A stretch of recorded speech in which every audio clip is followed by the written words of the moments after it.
Fala galera, beleza? Professor Paulo França na área, trazendo para vocês o segundo bloco das jurisprudências relativo às legislações infragantes do concurso da Polícia Penal, beleza?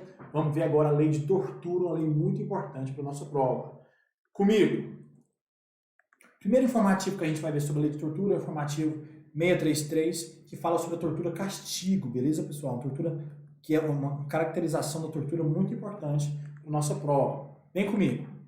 Somente pode ser agente ativo do crime de tortura castigo aquele que detiver outra pessoa sob sua guarda, poder ou autoridade. Ou seja, a tortura castigo é um crime próprio. E o que significa tortura castigo?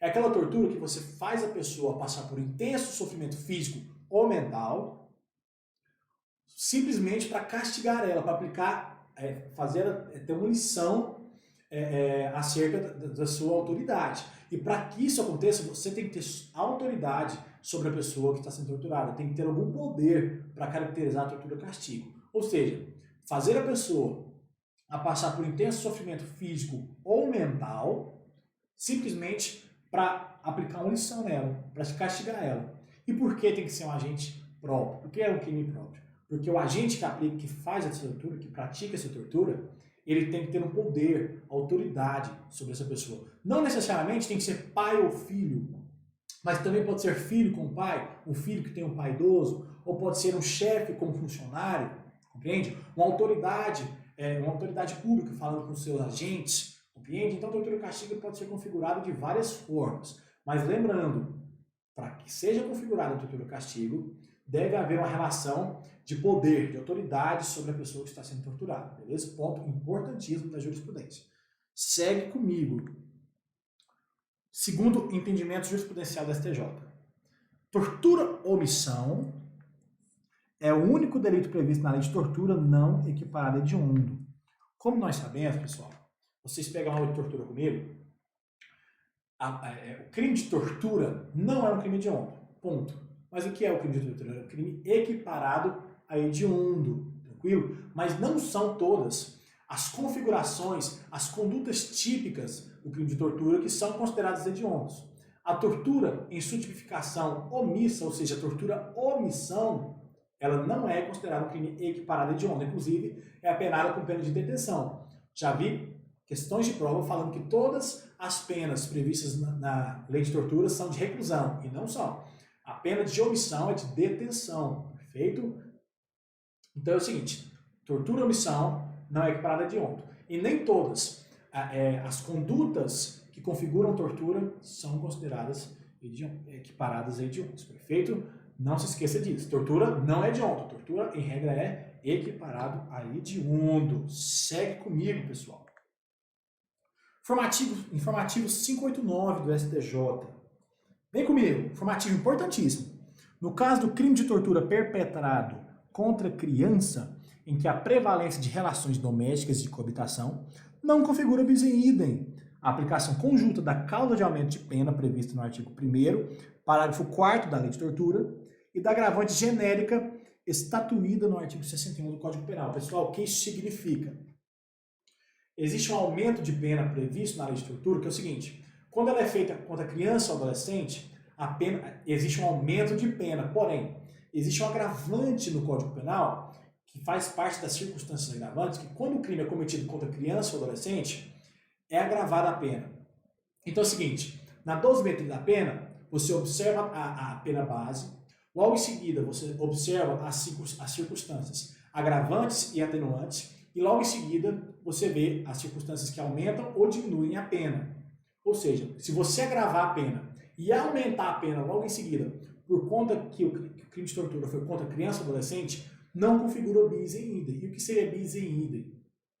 Seria você aplicar mais de uma sanção, ou seja, você configurar mais de um crime contra uma pessoa por apenas uma única ação do agente da conduta tipificada como crime. Compreende? Por exemplo, ele praticou um crime de tortura e você traz na configuração do crime 2 crimes de tortura. Isso não pode acontecer. O bis in idem não é permitido no nosso ordenamento jurídico. Porém, não configura bis in idem a circunstância agravante presente no Código Penal e a circunstância de aumento de pena trazida na lei de tortura, perfeito? Não configura bis in idem, sendo uma circunstância aceita pelo nosso ordenamento jurídico. Tranquilo? Outro entendimento jurisprudencial muito importante, um entendimento que eu acredito que possa cair na sua prova. Por quê?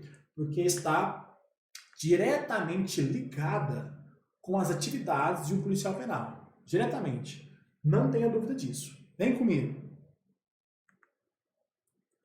No caso de tortura de preso, ou seja, a pessoa que o policial penal tem direta relação, ou pessoa sujeita a medida de segurança, que é o caso dos inimputáveis, ao contrário das demais, não exige especial fim de agir por parte do agente para configurar-se, bastando o dolo de praticar a conduta descrita no tipo objetivo.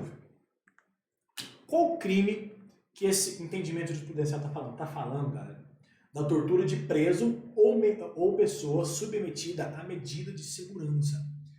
Todos os tipos de tortura, a tortura castigo, a tortura prova, a tortura discriminação, a tortura crime, tem um objetivo final, tem uma finalidade na realização daquela tortura. Porém, a tortura de preso ou de pessoa submetida à medida de segurança, não precisa necessariamente ter uma finalidade especial de agir.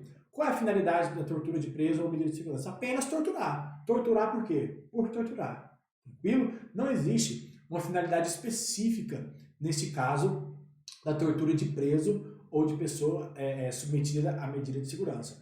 E por que é muito importante da sua prova? Porque o policial penal, ele está com contato direto com as pessoas presas e as pessoas submetidas à medida de segurança.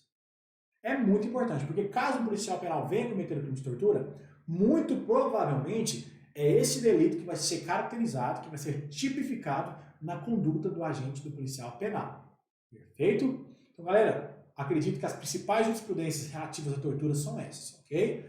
E eu trouxe, inclusive, esse último entendimento que passei para vocês, que possivelmente, se vier lei de tortura, o que é muito provável, vai vir esse entendimento. Não tenha dúvida. Beleza? Então, segue comigo, pessoal.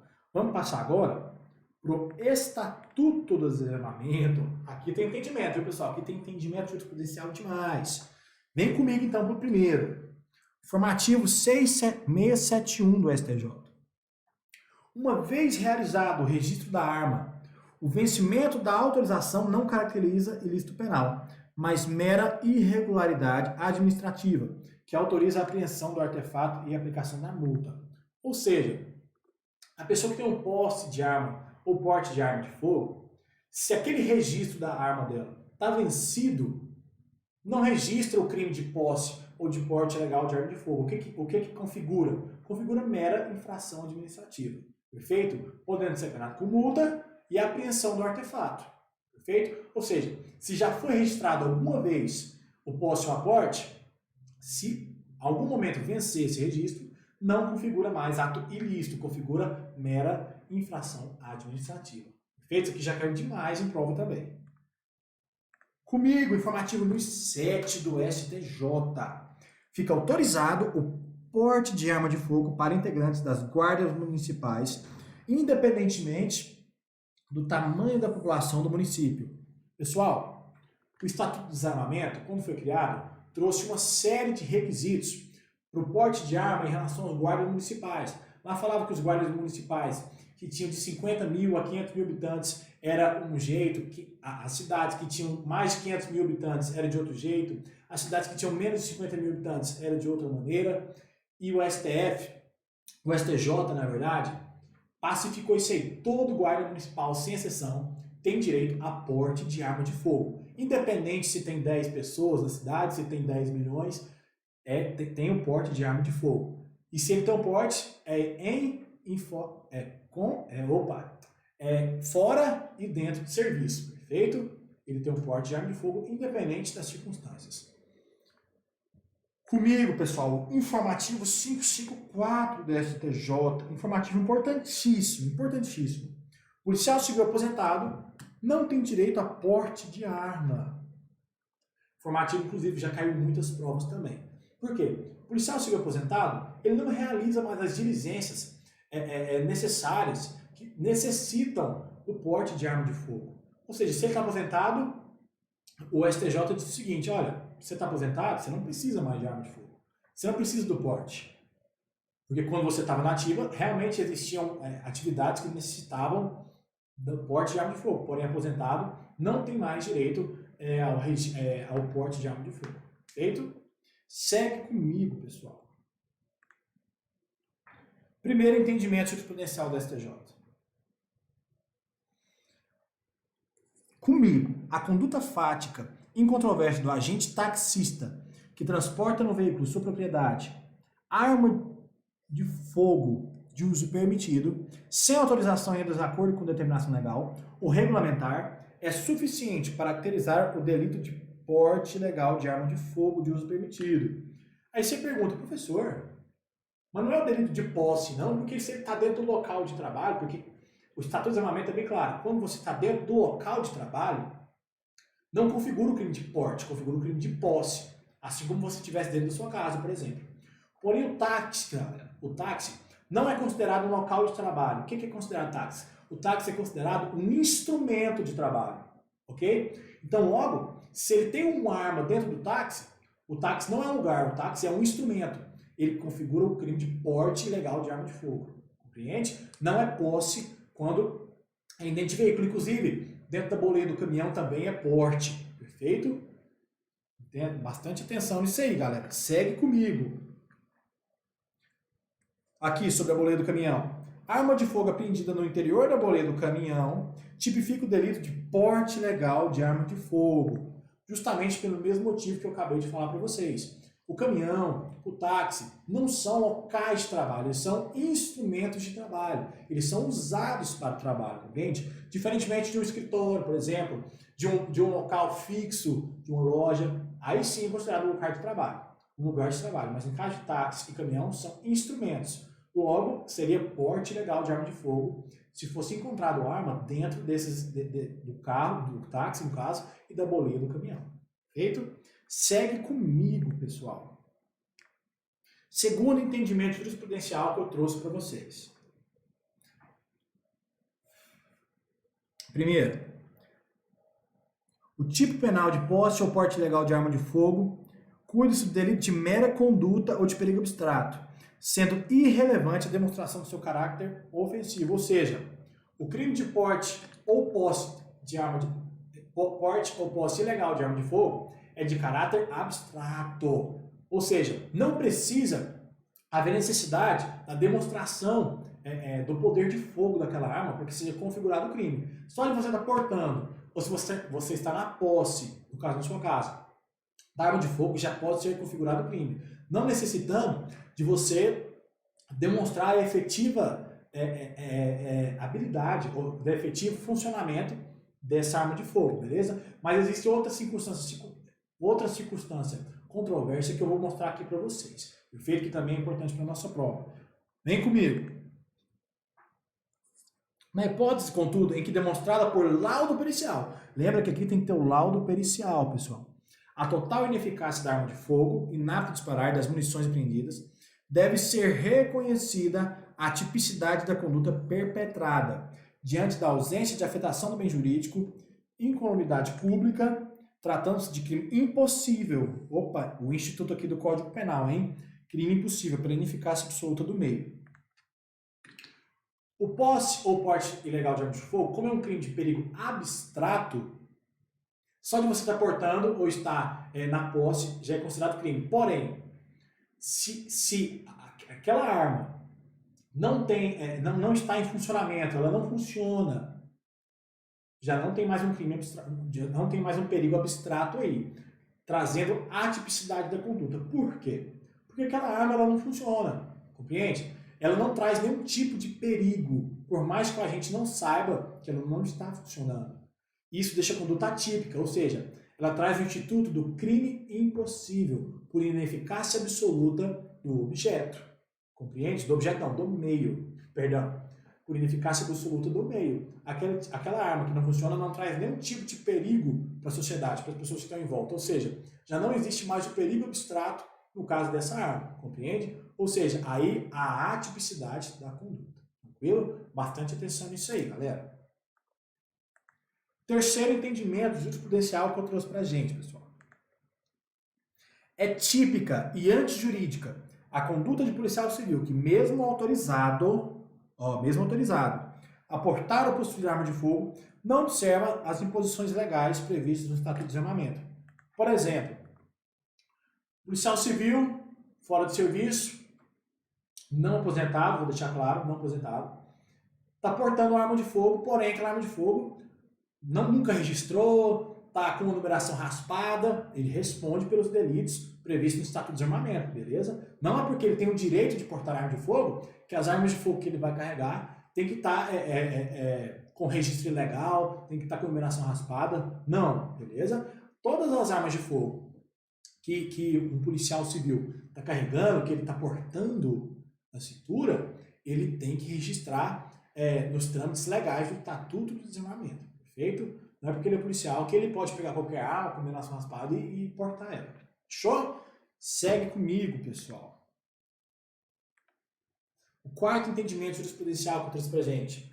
A apreensão de mais de uma arma de fogo, acessório ou munição em um mesmo contexto fático não caracteriza concurso formal ou material de crimes, mas sim crime único.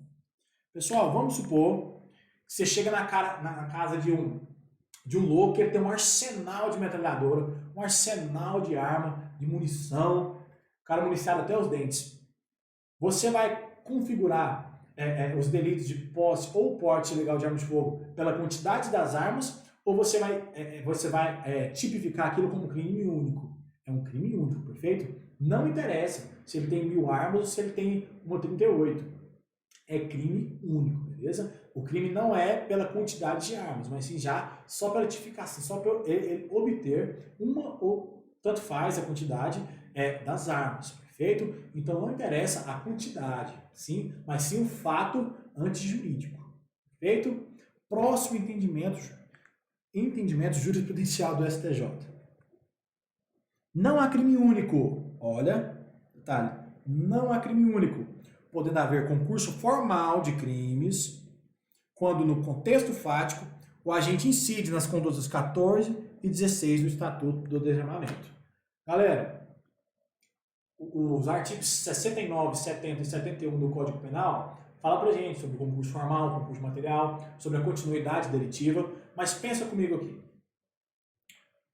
Uma pessoa está dentro da casa dela com arma de fogo, ou seja, ela está cometendo o crime de posse irregular de arma de fogo, perfeito? Suposição que ela está cometendo o crime de posse. O crime já está consumado.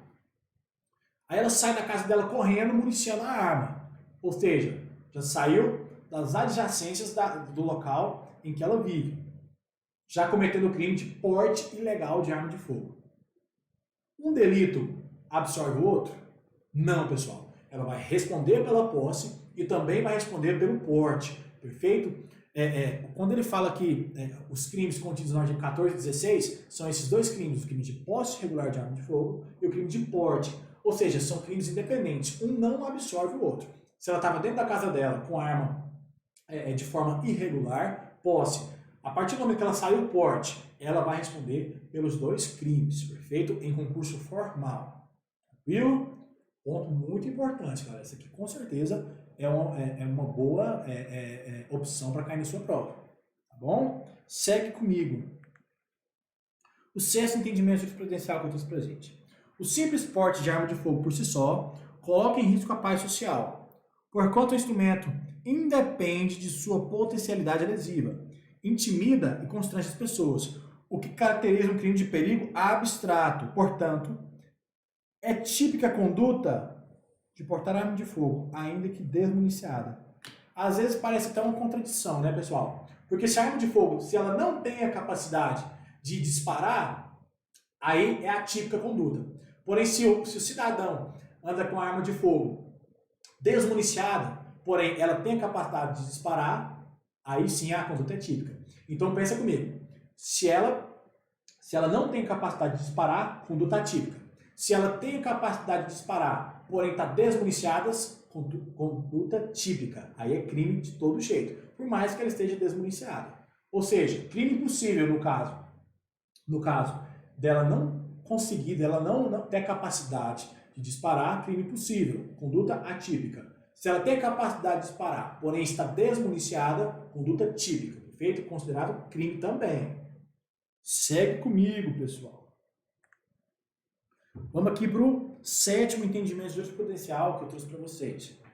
Portar granada de gás lacrimogêneo não configura crime no Estatuto de Desarmamento. Ou seja, os crimes previstos no Estatuto de Desarmamento não englobam as granadas de gás lacrimogêneo. O que engloba? Engloba munição de arma de fogo, granada comum, arma de fogo, compreende? Qualquer artefato capaz de disparar, tranquilo? E o gás lacrimogêneo não está nesse rol desses artefatos análogos à arma de fogo, perfeito? Ou seja, o Estatuto de Desarmamento não engloba as granadas de gás lacrimogêneo. Um detalhe que compensa a gente falar e citar aqui para vocês. 8º entendimento jurisprudencial, galera. Eu sei que a aula está meio corrida, mas é porque são vários entendimentos, tá bom? Anotem no seu caderno aí que vai fixar bem aí para vocês. Delegado de polícia que mantém a arma em sua casa sem registro no órgão competente pratica o delito de posse irregular de arma de fogo. Foi o que eu falei para vocês, só que eu te falo de uma forma genérica, da Polícia Civil. Mas veio o informativo falando especificamente para os delegados. Se o delegado tem na casa dele a posse de uma arma de fogo de forma irregular, ou seja, não tem registro, numeragem raspada, número raspado, configura também posse irregular de arma de fogo, beleza? Por mais que ele seja delegado de polícia e tenha direito a porte de arma e posse de arma, perfeito? Configura sim o posse irregular de arma de fogo. Na prova pode te perguntar o seguinte: delegado de polícia, policial civil, não podem responder pelos delitos de porte irregular de arma de fogo. Por quê? Porque eles possuem porte de arma de fogo, mas isso está errado, galera. Por quê? Porque a forma de irregularidade não é apenas da pessoa não ter direito ao porte, mas existem várias outras formas de irregularidade relativas à posse e à porte de arma de fogo. Perfeito? Se atente bem a isso aí. Continuando, vem comigo. 9º entendimento que eu trouxe pra gente. É atípica a conduta daquele que porta, na forma de pingente, munição desacompanhada de arma, pela aplicação do princípio da insignificância. Liga, eu dei uma enrolada aqui. Então, primeira pergunta respondida. Eu aplico o princípio da insignificância no Estatuto de Desarmamento? Sim, é possível a aplicação do princípio da insignificância. Existem pessoas que, por exemplo, colocam uma corrente aqui e colocam uma bala aqui, colocam uma munição aqui. Isso é uma conduta atípica pelo princípio da insignificância. Porém, ela também não pode estar com nenhuma arma perto dela, compreende? Ou seja, eu carregar uma munição como pingente ou como brinco, alguma coisa assim, é uma conduta atípica, tá bom? Uma outra disposição que eu achei relevante a gente trazer aqui. 10º entendimento jurisprudencial, pessoal. O fato de um empregador, foi mal, galera, aqui é empregador, tá bom? Não é empregar não, é empregador. O fato de um empregador obrigar o vigia a portar arma fora do horário de trabalho não configura coação moral irresistível, sendo a conduta considerada típica por parte do agente. Ou seja, o vigia está lá, aí o chefe dele chega, olha, fora do serviço eu quero que você porte arma de fogo também. Essa atitude do chefe do vigia de ordenar que ele porte arma de fogo não é considerada coação irresistível no caso da conduta do agente. Ou seja, se ele portar arma de fogo, ele não vai poder alegar coação irresistível. Beleza? Coação irresistível, não pode. Não pode a coação moral irresistível nem a coação física, perfeito, galera? Ele não pode. Por quê? Porque a partir do momento que ele for fazer uma defesa, ele vai falar, não, meu chefe me obrigou a usar. Porém, ele não vai poder usar esse argumento para escapar da acusação do porte ilegal de arma de fogo, compreende? Ou seja, o chefe obrigou, conduta ilegal do chefe, ponto. Quando uma conduta é manifestamente ilegal, você não deve fazer, você não tem como alegar a coação moral irresistível nesse caso, tá bom? O STJ trouxe essa pacificidade, ele pacificou esse entendimento jurisprudencial. Inclusive é um entendimento que estava tendo muitos conflitos em relação a isso, Porque muitos vigias estavam portando arma de fogo por conta que seus próprios patrões estavam obrigando eles a portar. E o STJ pacificou e disse que não pode ser aplicada a coação moral irresistível nesses casos. Tranquilo? Respondendo ao agente que estava portando arma, então, por porte ilegal de arma de fogo. Perfeito? Então, pessoal, seguinte, missão concluída com sucesso. Espero que você tenha absorvido bem o que eu te falei aqui nessa aula. Qualquer dúvida, disponibilizei o meu Instagram no primeiro bloco da aula de jurisprudência, dos 2 blocos de jurisprudência. Espero que você tenha absorvido. Qualquer dúvida, me manda uma mensagem lá. Tamo junto, tranquilo? Professor Paulo França na área e valeu!